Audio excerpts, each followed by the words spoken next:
And as Iran celebrates its revolutionary anniversary, tensions still remain high with the U.S., with Tehran suggesting it could pursue nuclear weapons if Washington continues with sanctions. We're going to talk about it.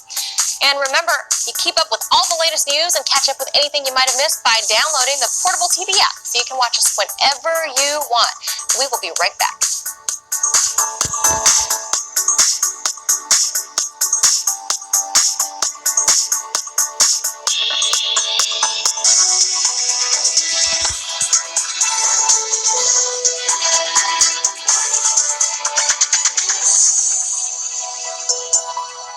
On the 42nd anniversary of the 1979 Islamic Revolution, tensions are once again increasing between the United States and Iran, the U.S. indicating it has no plans to lift sanctions until Iran again complies with the 2015 nuclear deal.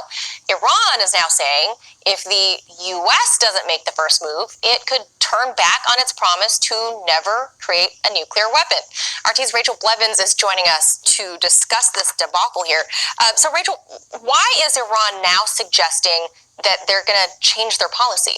So we know that the U.S. and its allies have long accused Iran of planning to create nuclear weapons, and we actually heard about this from Iran's intelligence minister. He addressed these allegations, and he said that according to the country's own laws, they cannot create nuclear weapons. However, he said they haven't ruled it out completely right now, given the fact that the U.S. continues to refuse to lift sanctions on their country. Take a listen to his explanation. Our nuclear program is a peaceful one, and in the fatwa by the Supreme Leader explicitly stated that the manufacturing of nuclear weapons is forbidden by the Sharia, and the Islamic Republic won't go after them and considers seeking them as haram. However, if a cat is cornered, it may show a kind of behavior that a free cat would not. If Iran is pushed in that direction, then it wouldn't be Iran's fault, but those who pushed it. Now, even though Israeli officials and members of the Biden administration have claimed that Iran is just weeks away from creating a nuclear weapon, the latest report citing Israeli intelligence actually found that it would likely be up to 2 years before Iran would be able to gather all of the materials needed in order to do so. Well, given what we just heard, Rachel, how has the U.S. responded to these latest statements? Well, they actually haven't said much about those statements, which is surprising. Now, President Biden continues to say that he's waiting for Iran to make the first move in order to get back to that nuclear deal. And it's interesting because you look at when he first came into office, he signed dozens of executive orders, many of which were aimed at reversing policies taken by the Trump administration. Yet, even though there were a number of sanctions implemented by Trump, Biden has yet to pull back on those. And even when the White House was asked why the U.S. refuses to lift those sanctions, they continue to say that it was because they were implemented by Trump, and essentially that it's not their problem. Here's what was said at the White House earlier.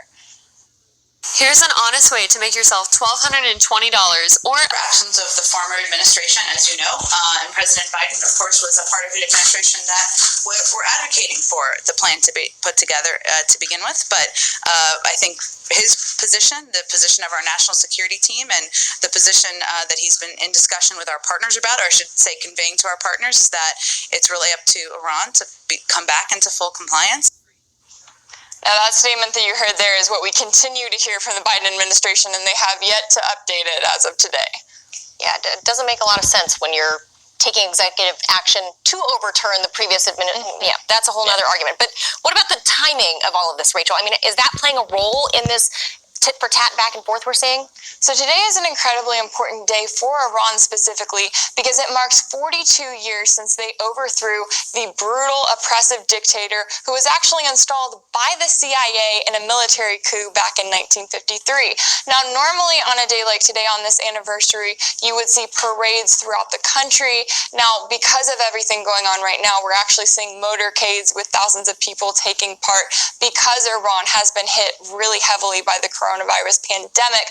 But it's important because this is a day where a lot of Iranians see it as the day that they stood up against the U.S. and that they rooted out that corruption that was fueled by the Americans who played a significant role in their country. And now when we're talking about anniversaries, it was just last month that it marked 1 year since the U.S. assassinated Qasem Soleimani, Iran's top general.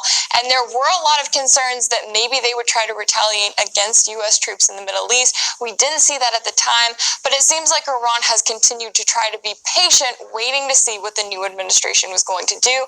Well, now it's looking like that patience could be wearing thin as they're seeing exactly what the Biden administration is doing. Yeah, the new is the same as the old. Same story here.